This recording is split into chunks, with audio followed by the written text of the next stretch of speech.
Truckers see a lot of strange things on America's highways, but what happened at Golden Valley truck stop that summer changed everything. A small town rest area became a battleground when a notorious biker gang chose the wrong driver to intimidate. They didn't know he was a former combat medic. They didn't know about his particular set of skills. And they certainly didn't know how far a tight-knit trucking community would go to protect their own. What started as simple harassment spiraled into the exposure of a criminal empire, turning a peaceful truck stop into the front line of a war nobody expected. By the time the dust settled, the FBI would be involved, lives would be changed forever, and a group of small-town truckers would become legends in their own right. Before we continue with the story, tell us where you're watching from. If you like this kind of story, hit that subscribe button because tomorrow we have a special one for you. The morning sun cast long shadows across Golden Valley truck stop as Jack Reeves conducted his pre-trip inspection, his weathered hands moving with the quiet precision of a man who'd checked 1,000 rigs before. Each motion was like a word in a silent language between him and his trucker. Gleaming Peterbilt 389 that had carried him more than 500,000 miles. The chrome caught the early light, reflecting streaks of gold and pink, while beads of morning dew clung stubbornly to its surface. Around him, the lot stirred to life as other drivers moved through their morning routines, checking tires, sipping coffee, stretching sore limbs after a night in sleeper cabs. Steam drifted lazily from open mugs, engines grumbled awake, and the comforting smell of diesel mixed with the scent of frying bacon and hot toast wafting from Sarah's diner. It was a morning like 100 others, familiar, steady, unremarkable. But beneath that comforting normalcy, something unseen began to ripple. Jack checked his cargo medical supplies, bound for St. Mary's Hospital in Carson City. This was a run he knew well, and his reliability had earned him the nickname the Ghost among fellow truckers. Always there, always on time, never looking for attention. Nearby, a young driver struggled with his coupling, frustration bubbling over in sharp mutters. Jack watched him a moment, then approached with quiet purpose, his boots crunching gravel. The kid looked barely 25, sweat already streaking his brow. "Need a hand?" Jack asked, his voice calm and grounded. "Can't get this damn thing lined up," the younger man muttered. Jack positioned himself beside the trailer, calmly walking the rookie through the steps, his hands that had once stitched up bullet wounds under enemy fire in Afghanistan now taught the finer points of hitch alignment. The kid watched closely, absorbing every move. "Thanks, mister, you make it look easy." "Jack Reeves," he replied, offering a firm handshake. "Everyone was new once, just take your time. Do it right." Their conversation was interrupted by the distant growl of motorcycle engines echoing off the highway. Jack didn't flinch, but something shifted in his stances, awareness narrowing, his breath slowing. Years of war had taught him to read atmospheres the way others read traffic signs, and something about those approaching engines felt off. Inside Sarah's diner, regulars glanced up from their breakfasts. Sarah herself stood behind the counter, her eyes narrowing. She'd run this place for 15 years and knew the difference between weekend riders and real trouble. The motorcycles pulled in, chrome flashing as 6 riders rolled to a halt. Their jackets bore the patch of the Steel Serpent MC, and they moved like men who expected the world to bend around them. Jack's young trainee stiffened, eyes wide, but Jack rested a calming hand on his shoulder. "Go finish your breakfast," he said lowly. "Some situations are better watched from a distance." The bikers dismounted in synchronized rhythm. Their leader, a tall man with a silver-streaked beard and arms inked with faded war stories, scanned the parking lot like a lion surveying prey. His gaze landed on Jack's rig, pausing on the veteran decal and the spotless chrome. Inside, Sarah moved through her diner with practiced ease, topping off cups and murmuring warnings. The trucking world had its own ways of spreading word, and already messages buzzed through CB radios and cell phones. These bikers weren't tourists, they were scouting. Jack continued his inspection, methodical and silent. He'd seen this game before in uniform and out. They were testing the waters. His hand brushed his cab, the solid machine that had become both shield and sanctuary. The leader Razor walked toward the diner, eyes meeting Jack's. For a moment, nothing moved. The air between them thickened with unspoken history. Then Razor's lip curled in a sneer before he disappeared inside. The young driver reappeared, still anxious. "Those guys look like serious trouble." Jack shut the final panel on his trailer with a resonant click. "Trouble's what you make of it," he said. "Best way to handle it is to be ready before it finds you." The sun climbed higher, burning off the dew, but a cold weight settled over the truck stop. In the distance, more bikes could be heard. Jack sat behind the wheel and opened his logbook, making notes while keeping one eye on the diner door. Inside, Sarah's regulars kept up the illusion of routine, but their actions grew more deliberate. Many of them were veterans, off-duty lawmen, or just men and women who'd survived their share of storms. They knew this wasn't random, it was a setup. Golden Valley truck stop was becoming a chessboard and pieces were already in motion. Jack checked his watch, memorized his departure window, and settled in. Sometimes the key to survival was waiting for the exact right moment to move. An hour ticked by. The bikers had claimed a corner booth in the diner, their laughter sharp, their presence dominating. The regulars adjusted accordingly, lingering just long enough to keep eyes on the situation. Jack watched from his cab.com but alert. His military instincts whispered warnings. CB chatter confirmed sightings of more serpent riders on nearby highways. Inside, Sarah moved efficiently, but her mind raced. She'd heard the name Steel Serpent before. Whispers of extortion, trafficking, and blood deals brokered at roadside bars. Razor's gaze lingered on Jack's truck through the window. Sarah approached their table with a coffee pot, keeping her face neutral. More coffee. Razor looked up, the ghost of a smirk flickering on his face. Friendly place you got here. We try to be, Sarah replied. Her tone carried a careful mix of politeness and watchfulness. Might be staying a while, Razor said. His eyes didn't leave the parking lot. Good spot for business. The word hung in the air, casual but loaded. Sarah refilled their cups without flinching, her hands steady, but inside she was already making calculations. Something was coming, something big, and the way this place handled it might change everything. The western trucking routes outside Jack's rig crackled with static as his CB radio came to life again. G Ryder, you copy? Got a situation brewing down at marker 142. Jack picked up the handset. Copy that. What's the word? Local. Boys spotted 3 more bikes heading your way. These snakes are setting up shop over. Understood. Keep your eyes open. The exchange triggered a memory from his deployment. A scorching day in Kahar province. Enemy forces tightening their grip around a village with the same patient. Predatory movements. Jack's hand drifted to the medical bag he always kept within reach. An instinct burned into him from years as a combat medic. A young waitress hurried out of the diner, her face pinched with worry, glancing over her shoulder as she made a beeline for Jack's truck. Mr. Reeves, she said, keeping her voice low. Sarah asked me to tell you they're asking questions about the regular delivery schedules, especially the medical supply runs. Jack nodded slowly. The pieces were starting to click into place. The Steel Serpents had a known reputation for hijacking high-value cargo, and in the current black market, medical supplies were worth their weight in gold. His thoughts drifted to another memory, his final tour overseas when his unit had been ambushed while transporting medical equipment. The lesson had been brutal but clear. The most valuable cargo attracts the most dangerous enemies. The diner's door creaked open and Razor stepped out with his crew. Moving slowly, deliberately, eyes scanning every detail of the truck stop. 2 more motorcycles rolled in, their riders bearing the Steel Serpent patches. Jack watched from his side mirror as Razor approached his rig, the biker's reflection growing larger, the swagger unmistakable. A knock on the driver's side door broke the tension. Nice rig, Razor called. Military man, huh? Jack rolled the window down partway. Something I can help you with. Just being neighborly. Razor's smile didn't reach his eyes. Heard you make regular runs through here. Medical supplies. Right. Valuable cargo. Just doing my job. Jobs can be dangerous these days. Lot of hijackings. Shame if anything happened to such a nice rig. The threat was crystal clear, but Jack's face stayed unreadable. He'd bet stared down worse in Kandahar. Appreciate the concern. More motorcycles began to arrive, their engines echoing off the buildings. The Steel Serpents were staking their claim. Inside the diner, Sarah was already on the phone, speaking urgently with the local sheriff. The trucking community, however, had its own method of handling trouble. Drivers who were ready to leave suddenly found reasons to linger. Others who I hadn't planned to stop now needed fuel or a tire check. The lot began to fill with Rig's watchful alert, unspoken unity in motion. Jack's phone buzzed a message from Bobby Chen, a fellow veteran and now head of security at Carson City Memorial Hospital. Word is, these snakes have been hitting medical shipments up and down the coast. 3 hospitals hit just last month. Be careful, brother. That text confirmed everything Jack had feared.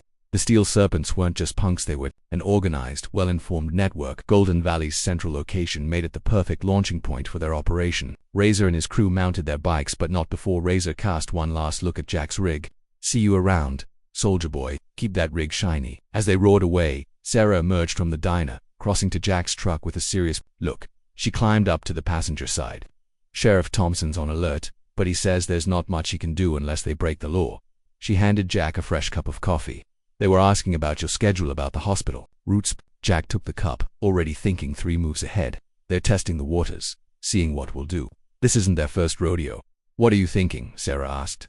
Jack stared into the horizon, thinking it's time to call in some favors, get word out to the veteran driver network. He pulled out his phone. These guys want to mess with medical supplies. They picked the wrong fight. Sarah nodded. She recognized that look, the same one she'd seen on the faces of other vets who passed through her diner. It was the look of a soldier finding a new mission. The sun rose higher, the calm morning now fractured by the low grumble of bikes, but something else had been stirred: resistance. The kind built not on muscle, but on shared history and mutual respect. Jack fired up his engine. He had a schedule to keep, but his mind was already drawing battle lines, guided by lessons burned, pinned to him from combat. The steel serpents thought they'd found easy prey in isolated truckers. What they didn't realize was that this community was bound by something stronger than fear. They didn't know Jack Reeves. The miles rolled under his wheels. The memories kept pace. 6 years ago in Afghanistan, his convoy had been ambushed delivering medical supplies. He'd learned then that the key to protection wasn't brute force, it was outthinking the enemy. The desert highway shimmered under the heat, an eerie mirror of distant battlefields. His satellite phone buzzed again. Bobby Chen. Jack, got intel for you. 3 more hospitals hit in Oregon. They're moving south. It's a pattern, not random, Jack muttered. Nope, they're targeting specific meds. Someone's feeding them shopping lists. Jack saw them, then motorcycles in the rear view mirror. They stayed back, just far enough not to be obvious, but it was no coincidence. They were mapping his route. His CO's old words echoed in his head. Sometimes the best way to counter an ambush is to let them think they're setting the trap. Back at Golden Valley, Sarah was briefing a room full of drivers. The trucker network was buzzing with news. They've got people inside the hospitals, one said. Inventory lists, delivery schedules. This ain't small time. Among the regulars were more than a few veterans. Tom Martinez, former Marine, now hauling nationwide. Mike Chen, Army Ranger, now running his own fleet. Sarah watched them exchange glances. They'd seen this kind of operation before, just on a different continent. The bikers came and went in waves, never hostile, never friendly, just present, a show of force. Jack's delivery to Carson City went fine, but the town had more bikes than usual. The serpents were spreading, fortifying. As he unloaded a hospital, guard approached. Mr. Reeves, you need to see this. In the security office, Bobby Chen played a surveillance video on Oregon hijacking. The move was military-grade, precise, efficient, clinical. They went straight for the high meds, Bobby explained. This is organized. D's involved, but they're chasing shadows. Word is these guys have ties to major distributors. The drive back to Golden Valley was a time to strategize. They weren't just coming for his route, they were building an empire. At the diner, tension was thick. Razor and his crew had reclaimed their corner, laughing loud, talking louder. A young driver rushed in, pale. They hit Tommy's rig, Route 40, stripped his trailer. He's in the hospital. The room fell silent. Tommy was a 20-year veteran. This wasn't intimidation anymore, it was war. Jack's phone buzzed again, a text from an old unit buddy. Heard you've got trouble. Need backup, Jack replied. Not yet. Stay ready. Sarah slid into his booth, voice low. Sheriff says he still can't act. No evidence. Jack's gaze stayed locked on Razor. They're too smart for that. They've done this before. More bikes pulled in. Razor took calls like a boss. They weren't just a gang, they were a hierarchy. They're building distribution, Jack said. Using real routes, real cargo. We're just the start. This is our home, Jack. Sarah's voice was hard. And we're not giving it up. He nodded. We won't. As the sun dipped low, long shadows painted the lot. Jack's nerves coiled tight with familiarity, the same tension before a mission. The CB buzzed. Drivers shared intel, coordinated stops, monitored movements. A mobile resistance was forming. Night brought louder engines and tighter patrols. But the serpents had made a mistake. They thought they were preying on loners. They didn't know the Brotherhood, and they definitely didn't know Jack Reeves. In his rig, Jack made calls first to his old unit, then to the veteran driver network. The Steel Serpents had chosen Golden Valley as their hunting ground. They were about to learn the hunted had teeth. Dawn came quiet and eerie. The serpents were out early, patrolling like wolves. But something had shifted. The prey was organizing. Jack's rig gleamed in the rising light. Inside, he sifted through incoming messages, maps, times, routes, photos. Tommy's attack had lit a fire. Now former lawmen, veterans, and long-haul legends were rallying. Sarah brought coffee to his cab. 2 more rigs hit last night. Route 15 drivers got beat up. Jack's jaw tightened. They're seeing how far they can push. Razor returned with at least 20 bikers. He dismounted with smug satisfaction and headed straight for Jack's cab. His vest bore new patches. He'd been promoted. Nice morning for a drive, he sneered. Shame about your buddy Tommy. Roads are rough. Something you need? Jack asked flatly. Smart drivers pay their dues. Protection fees, cargo inspections. You know, simple rules. Not interested. The smile dropped from Razor's face. Wasn't asking. Way I hear it, you've got valuable cargo today. Be a shame if diesel engines roared behind him. 3 massive rigs pulled into the lot, military crisp. Their drivers veterans, their rigs forming a wall behind Razor's bikes. Jack smiled. You were saying? Razor scowled. You think a few trucks scare us? We own these roads. Might want to check your math. More engines came to life. Overnight truckers who'd seemed asleep were now wide awake, their rigs growling like war drums. The parking lot had become a battlefield. Razor barked into his radio. More bikers tried to enter, but now the lot was a maze of rigs, each positioned to block and contain. The steel serpents had arrived with arrogance. They were about to leave with a lesson. The veterans had used their rigs to create choke points, controlling the space with practiced efficiency. Inside the diner, Sarah watched through the window as more trucks arrived. Her regulars had spread the word. Golden Valley was drawing a line in the sand. The breakfast crowd included more than a few faces she recognized from military bumper stickers and veterans patches. Razor's cool facade cracked slightly as he realized the shifting dynamics. His gang was no longer facing isolated truckers but an organized resistance, and at its center was Jack Reeves, whose calm demeanor spoke of someone intimately familiar with tactical situations. "This isn't over," Razor snarled, turning back to his bike. "You just made a serious mistake." "No," Jack replied, his voice carrying across the lot. "The mistake was thinking you could threaten this community without consequences." The steel serpents retreated, their bikes weaving between the parked trucks, but their departure felt less like surrender and more like a tactical withdrawal. They'd lost this round, but the war was just beginning. As the sound of motorcycles faded, the truckers gathered in Sarah's diner, and Jack found himself at the center of a group of veterans, each bringing their own experience to the table. "They'll be back," Tom Martinez warned his Marine, Corps tattoo visible beneath his rolled-up sleeve. "And they'll bring serious numbers." "That's what we're counting on," Jack replied. "Sometimes you have to let the enemy think they're winning to expose their whole operation." Maps appeared on the table, truck routes, delivery schedules, known steel serpent sightings. The veterans fell into familiar patterns, analyzing terrain and plotting strategy. Sarah watched from behind her counter, reminded of war rooms she'd seen in movies. Jack's phone buzzed with a message from Bobby Chen. "D is interested. Your friends made a mistake with Tommy. Feds are connecting dots now." The pieces were falling into place. The steel serpents had revealed part of their hand. But Jack knew from experience that criminal organizations this size had deeper roots. They needed to expose the whole network. "We're not just protecting our roots," he explained to the gathered drivers. "We're building a trap. Every attack they make, every shipment they hit creates a pattern. We just need to help the authorities see it." Sarah refilled coffee cups as the planning continued. The diner had become a command center, with drivers coordinating routes and veterans sharing tactical expertise. The truckers' network was transforming into something more organized, more purposeful. Outside, the morning sun climbed higher, burning away the last shadows from Golden Valley's lot. The steel serpent's retreat had changed something fundamental. In the atmosphere, fear was being replaced by determination, isolation by unity. Jack watched through the window as more trucks arrived. Each driver checked in, received their briefing, and took their position in the growing resistance. The steel serpents had unwittingly awakened something powerful, the brotherhood of the road, reinforced by veteran steel. In his mind, another memory surfaced, his commanding officer in Afghanistan teaching him about the power of united resistance. Sometimes, the old soldier had said, the strongest weapon isn't the biggest gun, but the unbreakable bonds between those who stand together. The battle for Golden Valley was entering a new phase. The steel serpents would return, probably with overwhelming force, but they'd find more than just trucks and drivers waiting for them. They'd find an army. The afternoon sun beat down on Golden Valley truck stop as Jack Reeves finished securing his cargo. 3 days had passed since the confrontation with the steel serpents, and the tension hung heavy in the air. The gang's absence was more threatening than their presence. Everyone knew they were planning something big. A commotion erupted from the far end of the lot. Shouts for help cut through the diesel rumble. Jack's combat medic instincts kicked in before his mind could process the scene. One of Razor's men was on the ground, clutching his chest, his fellow bikers standing around helplessly. Without hesitation, Jack grabbed his medical bag from the cab and ran toward the crowd. The fallen biker, young, probably mid-20s, was showing classic signs of a cardiac event. Jack's training took over as he knelt beside the man. "Everyone, back up. Give him air." His voice carried the authority of battlefield command. Even the other steel serpents responded, stepping back instinctively.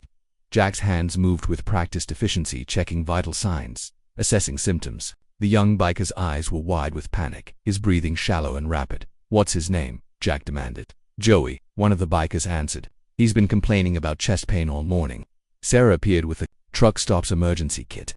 She'd worked enough accidents to know the drill, seamlessly becoming Jack's assistant as he worked. "Joey, listen to me." Jack's voice was calm, steady. "I'm a combat medic. I'm going to help you, but you need to focus on my voice." The next few minutes were a blur of professional efficiency. Jack administered emergency first aid while Sarah called for an ambulance. The other bikers watched in stunned silence as their enemy worked to save their friend's life. "Nitro spray," Jack called out, and Sarah handed it to him without hesitation. They worked together like a well-oiled machine, their previous conflicts forgotten in the face of a life-threatening emergency. The ambulance was still 10 minutes, or when Joey's condition worsened. Jack read the signs immediately. The situation was deteriorating fast. "We're not waiting," he decided. "Help me get him into my rig."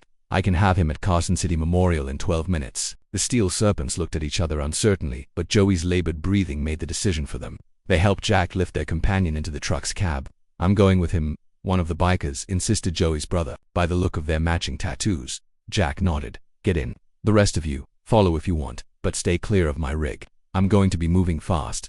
The big Peterbilt roared to life. Jack grabbed the CB radio. This is Ghost Rider. Running emergency medical to Carson City, need a path over. The response was immediate. Trucks along the route began coordinating, creating a rolling blockade to clear the highway. The same drivers who'd been preparing to fight the steel serpents were now helping save one of their own. Joey's brother watched in amazement as Jack handled the rig with precision while simultaneously monitoring his patient's condition. You've done this before. Too many times, Jack replied, his mind flashing back to similar runs in Afghanistan. Keep talking to him.